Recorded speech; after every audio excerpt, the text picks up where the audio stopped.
wanna know what's really going on. Search for the answers and question it all. Turn your televisions off, cause you're being brainwashed. Brainwashed. Hey, what's going on, everybody? So I've been wanting to do this video for at least 2 days now. Actually, I'm sorry, since yesterday morning. You know, I wanted to put an opinion on my whole idea of Donald Trump's transgender ban within the military. You know, and at first when I was sitting there thinking about it, you know, I did agree with it based on, you know, everything that I learned, you know, with, you know, the Trump tweets and everything that's been going on, and them saying that, you know, it's just not cost effective. You know, it would cost roughly every transgender person, if they were to come into the military, you know, straight, and then decided to go trans, and the military would promise to pay for that treatment, because, you know, they take care of the veterans and the military service people under their medical, so their medical would be covered, which, you know, I showed proof in a couple debates that I was doing yesterday. I even talked about this on my Periscope, you know, that it does show, like, if you was a male and wanted to transform to a female, all the procedures, the medications, and everything would cost one transgender person $19,000, $19,750 per person. You get 6 of them in there, 6 transgender people, you know, that's easily over 100,000 people. And also another debatable thing, and this is still going to be debatable on regardless of sides, regardless if, you know, you're a Trump supporter or if you're, you know, a supporter of the LGBT community. You know, it's everyone, you know, there's more than half cases of psychiatrists and therapists that talk to transgenders. There's half of more cases being shown that it's a mental health issue. And in the military, you cannot have any kind of mental health issue at all. They don't even let colorblind people in. You know, I have depression, I can't get in. Other illnesses, you can't get in. So if you have top-notch security, national security psychiatrists and therapists concluding that more than half of the studies is tied to mental health illness, you know, that could be a whole other thing to consider.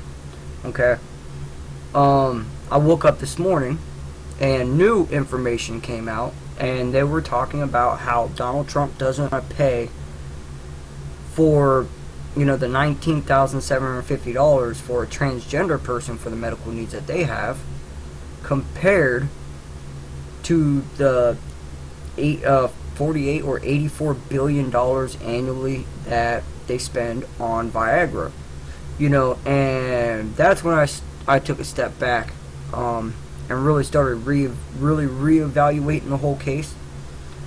And, you know, I came up with my own theory, but I wasn't going to make a video about it until I had facts backing that up. I told you guys ever since day one, if I ever make videos, I would never do it on false pretense. Just, I will show you guys the facts. And this is something that a lot of people is talking about. You know, they're really mad. They're questioning, why does the military spend that much on erectile dysfunction and Viagra, but they're not willing to help out the transgender community. Okay, well, again, like I said, more than half the studies that psychiatrists and therapists more than half of them are considered a mental health disease. Whether or not you want to call it I'm sorry, guys, gender identity disease or gender identity dysphoria, it's still a form of mental health problems. Okay, I've heard a lot of people say, you know, transgenders has the right to serve in our military, and, you know, don't get me wrong, I believe everyone should have the right to, but it's not a right. Okay, you are not told that you have to. You know, I can understand if you want to, you can. That's your commitment. However, there's also guidelines that need to be followed to join that military. Okay, and mental health issues is most definitely one of them. Okay, more than half of the transgender population commit suicide due to bullying. Okay, so if we start letting these transgender people in, and forgive me if I upset any of you guys, this is not the intention, but with the facts being put out there, the spreadsheets, the tests, the studies, if more than half of the transgender community is committing suicide over the bullying, how do you think they're going to get through boot camp? They're going to have 3 or 4 recruiters, all up in their face, drill sergeants, and, just being rude, rough. And then what's going to happen when they go to war? War is not a beautiful place. It's not unicorns. It's not rainbows and glitter. It's war. So with half of the population of the transgender community committing suicide over bullying, I really don't understand how allowing them into the military is counterproductive. Okay, now, like I said, I agree. If you want to serve in the military in the United States, I do agree with you. Okay, you have that right. But also, we all have to learn how to follow the laws and the rules. Mental health disorder is not allowed. Okay? And that can easily be argued on both sides. Trust me, I know this. But I'm going to show you guys this article. Okay, and I'm going to read it to you guys. And I will also post the link in the description. You guys can click on it. And then you guys can read all the highlighted links within this story to get a broader understanding of the story. But like I said, I was going on, today, my little, hunt for facts, trying to find if I could justify the reason why they're buying up so much Viagra. And let me show you guys this article. And this article pretty much breaks down my whole theory. Again, you guys a lot of you guys probably might not agree with it. But I mean, this is the facts right here, guys. This is the truth right here. And this comes from BBC News. Okay, why does the U.S. military buy so much Viagra? That's what it's headed. All right, and that's been the main question pretty much all day. Okay, it refers to the amount the Pentagon spends on erectile dysfunction medication annually, about $84 million, according to the Military Times newspaper. In contrast, the RAND Corporation think tanks estimated last year that gender transition related healthcare costs for transgender personnel would increase the military's active duty health budget by $8.4 million per year at the most. Okay, and like I said, when I said that $8.4 million, that was on the high end. But why does the U.S. Defense Department spend so much on erectile dysfunction drugs? Alright, and if you guys just really thought about it, you would probably come to this conclusion. Alright, I talked to my wife earlier about this, and I told her, I seriously think that it's just my theory as of right now. But like I said earlier, I didn't have any facts to bring out, so I wasn't going to do a video on just my theory. I wanted to wait until I had the facts, okay, to back my theory up. And this right here, what we're about to get into, is everything I thought of, okay? So right here it says older retirees. First, it was worth pointing out that the Military Times February 2015 report based its figure on 2014 data from the Defense Health Agency.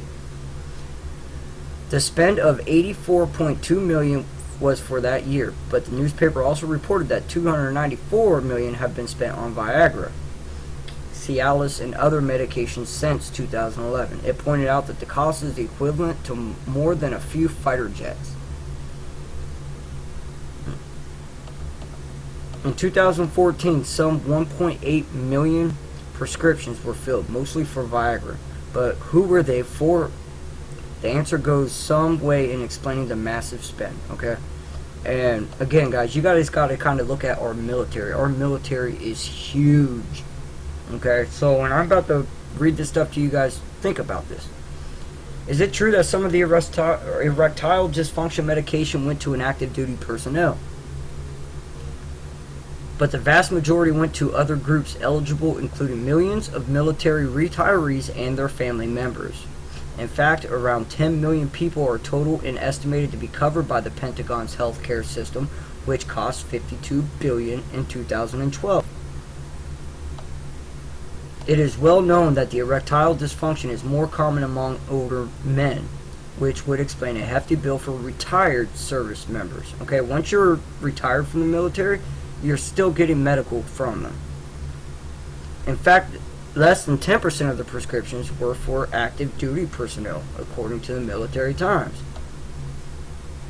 Still, erectile dysfunction among those currently serving the U.S. military has been increasing since the wars in Iraq and Afghanistan began. Psychological cause. Okay, guys, this is what I was talking about earlier. Let me scroll down a little bit. A 2014 study by the Armed Force Service Civilians Branch, AFHSB, found that at 100,248 cases of erectile dysfunction were diagnosed among active service members between 2004 and 2013. So 100,000 cases, a little over 100,000 cases within 9 years. Okay, nearly half of all the cases were due to psychological causes, according to the study. A study published in the Journal of Sexual Medicine in 2015 found that male veterans with post-traumatic stress disorder, PTSD, were significantly more likely than their civilian counterpart to report erectile dysfunction or other sexual problems, according to the U.S. Department of Veterans. Now, this is what I found interesting. One study cited found that 85% of our whole military of male combat veterans with PTSD report erectile dysfunction. Again, which gets supplied by the military government to its veterans. That's covered under the military insurance policy. Nearly 4 times the rate among those returning from combat who are not diagnosed with mental health disorders. In 2008, the RAND Corporation reported that 1 of 5 U.S. veterans in the wars in Iraq and in Afghanistan were suffering from PTSD or major depression. However, a statistic buried in the AFHSBS study of active duty personnel between 2004 and 2013 suggests one should be cautious of reading too much into the links between America's recent wars, PTSD, and erectile dysfunction in relation to the military's massive spend on Viagra. Personnel who had never been deployed were actually more likely to suffer from erectile dysfunction than their counterparts who have been. Finally, erectile dysfunction is linked to common conditions including heart disease, high blood pressure, and diabetes. In 2007, it was estimated that the prevalence of erectile dysfunction among U.S. men was 18%. In summary, it is a common condition, and the U.S. military pays for the health care of millions of men, meaning it spends a lot of medication on Viagra and other such drugs. So pretty much what it's saying is it's still taking care of its retirees. You know, you dedicated your whole life into serving the U.S. military, and we all know more and more now that older men suffer from it at a greater cause. So if you retired from the military, you're still going to be getting military insurance and health coverage and all that, which Viagra is covered under that. Same as being a military serviceman and you come back with PTSD. You're going to be covered under that. One study cited found that 85% of male combat veterans with PTSD report erectile dysfunction. So you take the whole pool of military service people, you know, that's Air Force, Navy, you know, any kind of branch of military, and take 85% of those military members who have reported PTSD also report erectile dysfunction. Okay, again, you guys can, you know, talk about it all you want and debate, you know, but this is the real reason why we get Viagra in the military. You know, I've even seen some ridiculous comments, you know, and people that don't live in America on Periscope. You know, I go on Periscope, and that's my live broadcast. People can follow me and chime in when they want and actually talk. You know, you can chat in the chat box, and I can read it, and we can all talk back and forth. I've even heard one person say it's because the American military wants to go and rape every woman in the planet. Like, that far out there.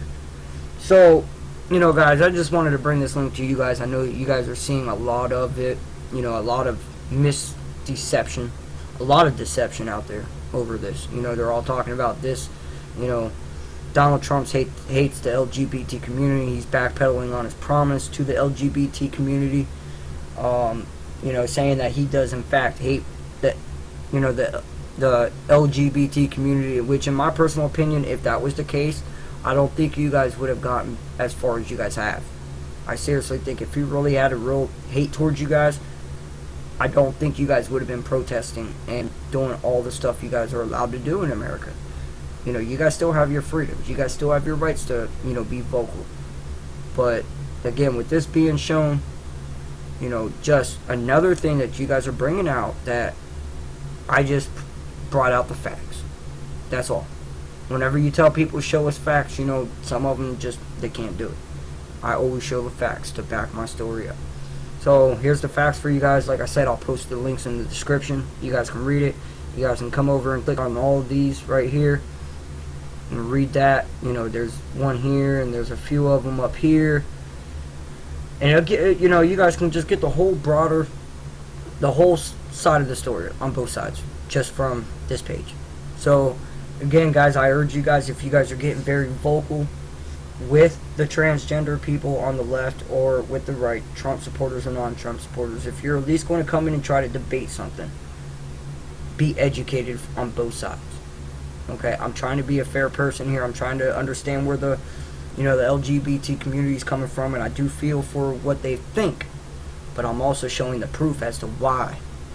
Okay, so again, guys, hope this helps anyone that's not 100% sure on what the hell's going on. And tune in and check me out later. Alright, guys, bye.